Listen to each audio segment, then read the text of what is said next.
हमारे धर्म के ग्रंथों को रिसर्च करके, परीक्षण करके, कोई हमको उसको नया नाम दे करके, नया रूप दे करके, अंग्रेजी नाम दे करके जब हमको परोसता है, तब हम उसको पैसे देकर भी, मतलब कीमत चुका कर हम उसको ग्रहण करने का प्रयास करते हैं, और यही हो रहा है ना। तो इसको हम इस चैनल के माध्यम से आपको फ्री में, मुफ्त में देने का प्रयास करेंगे, जहां पर वर्कशॉप के नाम पर आपसे 25,000, 50,000, 1,00,000 रुपए आपसे लिया जाता है। वही सारी चीजें हम आपको इस चैनल के माध्यम से देने का प्रयास करेंगे। नमस्कार, स्वागत है आपका हमारे YouTube चैनल ब्रह्म ज्ञान सत्संग में। इस चैनल के माध्यम से हमने कुंडलिनी शक्ति को किस तरह से एक्टिव किया जा सकता है, उसका सही मार्गदर्शन क्या है, और कौन कौन सी सावधानी आपको बरतनी है, कौन से मार्ग पर चलना है, कब करना है, कैसे करना है, कौन कौन सी योग साधनाएं करनी है, ये सारी बातें हमने आपको इस चैनल के माध्यम से पूर्ण रूप से बता दिया गया है। अगर कोई भी इंसान मात्र इस चैनल के माध्यम से अगर हमसे जुड़ना चाहे तो फिर जुड़ सकता है और कुंडलिनी शक्ति को एक्टिव करने के मार्ग पर आगे बढ़ सकता है। जो सारे खतरनाक जो गतिविधियां हैं, उनसे हमने आपको सावधान करते हुए इस मार्ग में कैसे चलना है, वो सारी बातें इस चैनल के माध्यम से बताए हुए हैं। और आगे भी हमने शुरुआत कुंडलिनी शक्ति से किए हैं, जिसका शुरुआती चरण होता है मूलाधार चक्र। मूलाधार चक्र में जब तक आप प्रवेश नहीं कर जाते तब तक के आप एक साधारण इंसान ही रहते हैं। जब आप मूलाधार चक्र में प्रवेश कर जाते हैं तो आप एक असाधारण इंसान हो जाते हैं, क्योंकि मूलाधार चक्र वो ज्ञान का स्रोत है, जिसका नाम ही है मूल प्लस आधार, है ना। इसका तत्व पृथ्वी है। तो पृथ्वी तत्व होने की वजह से पृथ्वी से जुड़ी जितनी भी ज्ञान की बातें हैं जो मानव जीवन के लिए अत्यंत आवश्यक है, वो सारी बातें अपने आप हमको मूलाधार चक्र जब एक्टिव हो जाता है तो उसके माध्यम से हमको मिलने लगता है। और इसमें ये ज्ञान मिलने में समय लग जाता है, अवश्य लगता है, और लगना भी चाहिए। जिस तरह से हमारी साधना आगे बढ़ती है, जैसे जैसे हमारी साधना आगे बढ़ती है, वैसे वैसे हमारा ज्ञान में अपने आप वृद्धि होते चला जाता है। लेकिन उसके लिए कंटिन्यू जुड़ना पड़ता है। ये जो योग साधना और ये जो ध्यान विधि है, वो हमेशा आपको करना ही पड़ेगा। प्रतिदिन कम से कम 1 घंटा तो आपको ध्यान में बैठना ही चाहिए। और ये जब आप ध्यान में बैठेंगे, तब आपका जब मन शांत होता है तो मन का जो आकार है ना, वो अपने आप, जिसको हम मेमोरी पावर बोलते हैं ना, याददाश्त की क्षमता, उसकी आकार अपने आप बढ़ती जाती है। अब जब आकार बढ़ती है तो खाली स्थान में ये प्रकृति जो है, ये जो पृथ्वी है ना, और पृथ्वी में जो भी ज्ञान तत्व है, वो अपने आप हमारे मूलाधार चक्र के माध्यम से हमारे मन मस्तिष्क में अपने आप आता चला जाता है। और इस ज्ञान को हम यूं ही, जैसे ज्ञान आ गया, उसे सीधे सीधे किसी और को हम परोस नहीं सकते। ये ज्ञान दरअसल अपने जीवन में, अपने आसपास इसे प्रैक्टिकल करना होता है, इसको परीक्षण करना होता है। उसके बाद ही जब सत्यता साबित हो जाए कि ये ज्ञान सही है, तभी हम दूसरों को दे सकते हैं, है ना। ऐसे नहीं कि हमें ज्ञान मिलता गया और हम बांटते चले गए। अक्सर ऐसा होता है शुरुआती लक्षण में, जब मूलाधार चक्र एक्टिव हो जाता है, जागृत हो जाता है, तब उनके पास में, उस व्यक्ति के पास में ज्ञान का आरंभिक स्रोत होता है, वो ज्ञान कम होता है, थोड़ा ही होता है। इसकी वजह से होता ये है कि इंसान बड़बोला हो जाता है, बिना जांचे, बिना परीक्षण किए उसे बांटने का प्रयास करता है। इसके वजह से कभी कभी होता भी ये है कि वो फेल हो जाता है, या तो लोग उसे कुछ भी कहने लग जाते हैं, जैसे ये आदमी पागल हो गया है, ये तो मूर्ख है, या तो ये कुछ भी बातें करता है, इस तरह से। है ना। तो उससे शुरुआती जो ज्ञान आता है मूलाधार चक्र से, उसे बांटना नहीं है। कम से कम 2 साल 3 साल तक तो अपने हमने जो ध्यान विधि बताई है, हमने जो एक्सरसाइज और हमने जो योग क्रिया, प्राणायाम, भस्त्रिका और ओंकार प्लस सुदर्शन क्रिया, इसको कंटिन्यू करते ही रहिए, क्योंकि ये करते करते में ही आपका जो ज्ञान है उसमें वृद्धि होगा, है ना। बहुत सारे लोग बोलते हैं कि हम ध्यान करें कैसे, ध्यान तो लगता ही नहीं है। तो ऐसा आप केवल एक ही इंसान नहीं है कि जो कहते हैं कि मेरा ध्यान तो लगता ही नहीं है। दरअसल ध्यान किसी का भी नहीं लगता। ध्यान, मन जो है वो कभी यहाँ कभी वहाँ, कभी इधर कभी उधर भटकता ही रहता है। जैसे हम शांत बैठ जाते हैं आंखें बंद करके, हमें कुछ ना कुछ अपने आप दिखाई देने लगता है। होता ये है कि हम ध्यान में बैठ रहे हैं, सबके साथ ऐसा ही होता है, किसी का भी ध्यान आसानी से नहीं लगता।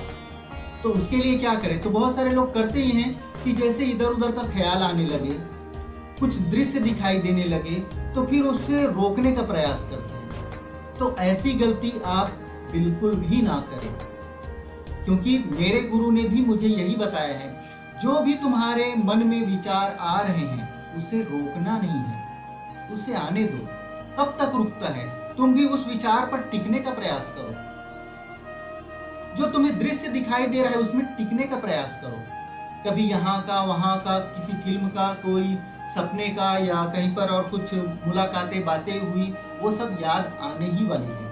तो उसमें आपको ध्यान केंद्रित करने का प्रयास कीजिए, और आप उसमें भी पाएंगे ये कि आप वहां भी नहीं टिक पा रहे हैं।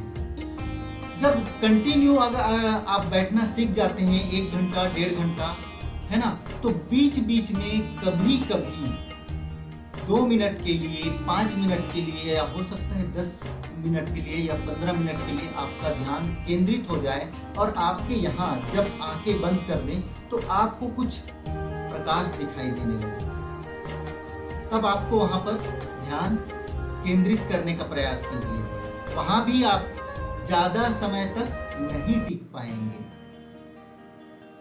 तो इसके लिए आसान, सबसे आसान तरीका है कि आप जब बैठना सीख गए 1 घंटा 1.5 घंटा या 2 घंटा, तो हो ना हो 101% मैं ये लिखकर गारंटी दे सकता हूँ, आप अगर सीधे बैठे हैं, आपकी रीढ़ की हड्डी सीधी है, तो फिर आपका जहां पर मूलाधार चक्र है कमर में, वहां पर पेन होना स्टार्ट हो जाएगा, शुरुआत हो जाएगा। और जब पेन, दर्द होना शुरुआत हो गया कमर में सीधी बैठने की वजह से, तो वो दर्द तो बढ़ता ही चला जाएगा। तो आपको ध्यान अपने ही शरीर में वहां पर केंद्रित करना है जहां पर दर्द हो रहा है, और ये महसूस करना है कि ये दर्द कहां तक जाता है, कम हो रहा है या बढ़ते चला जा रहा है। और आपको सीधा सीधा मूलाधार चक्र में ही ध्यान केंद्रित कर लेना है। ये तो रही हमने मूलाधार चक्र में जो प्रवेश करने की विधि, सारे हमने पिछले सत्संग में तो बताए हुए हैं। हम आगे बढ़ेंगे दूसरा चरण, है ना। दूसरा चरण मैं आपको ये बताना चाहूंगा कि आप मूलाधार चक्र से मैंने जो ज्ञान अर्जित किए हैं, है ना, मूलाधार चक्र एक्टिव होने के बाद में, जागृत होने के बाद में, मूलाधार चक्र से मैंने जो ज्ञान अर्जित किए हैं उसको भी मैंने सत्संग के माध्यम से बताने का प्रयास किए हैं। जो एक और मेरा चैनल है जिसका नाम है सनातन दिव्य ज्ञान गंगा, उस चैनल पर आप एक बार विजिट कीजिए, जिसमें सारी बातें हमारे, हम घर संसार में, हमारे सांसारिक जीवन में हमारे साथ में दुख क्यों आता है, सुख क्यों आता है, कैसे होता है, क्यों नहीं होता है, सारी बातें उसमें बताई हुई है, जो आपके जीवन में काम आ सकता है और आएगा ही। 101% आपके जीवन में ये काम आने योग्य है, क्योंकि सांसारिक जीवन में यही होता है। जब तक कि हमारे मूलाधार चक्र जागृत नहीं हुए होते हैं, तब तक कि समझ लो एक तरह से हम अंधकार में जी रहे होते हैं। जब मूलाधार चक्र जागृत हो जाता है तब सारी ज्ञान, धर्म क्या है अधर्म क्या है, तो सारी बातें अपने आप मुझे समझ में आने लगी, जो मैंने सनातन दिव्य ज्ञान गंगा जो चैनल है इसके माध्यम से बताने का प्रयास किए हैं, जिसमें एक बार आप अवश्य विजिट कीजिए। तो आते हैं अपने दूसरे चरण की ओर। पता है आपको, कुंडलिनी शक्ति 7 चक्रों में से सारे चक्र को तो हमको एक्टिव करना पड़ता है, जागृत करना पड़ता है, लेकिन एक चक्र ऐसा है जिसका नाम है स्वाधिष्ठान चक्र, जो जन्म से ही पूर्णतः अपने आप एक्टिव है, जागृत है, जिसके बारे में हम जानते नहीं हैं,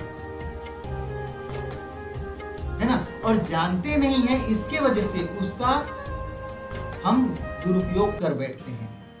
अब मालूम ही नहीं है तो फिर दुरुपयोग ही होना है, सदुपयोग कहाँ होना है। लेकिन कभी कभी सदुपयोग भी हुआ है ना। तो इसी को हम क्रम वाइज बताने का हम और समझाने का, आपको प्रैक्टिकल कराने का इस चैनल के माध्यम से हम प्रयास करेंगे, जो आपके लिए बहुत ही लाभदायक सिद्ध होगा, है ना। एक बात और बताना चाहूंगा, देखो जो भी ऐसी क्रियाएं, जो ऐसी शक्ति जिसमें ध्यान करना पड़ता है, मेडिटेशन करना पड़ता है, तो समझ लो वो कुंडलिनी शक्ति का ही एक पार्ट है। अभी होता ये है कि कुंडलिनी शक्ति, योग साधना, ये सारी चीजें हमारे सनातन धर्म का है, हमारे हिंदू सनातन ग्रंथों का ये उपहार है।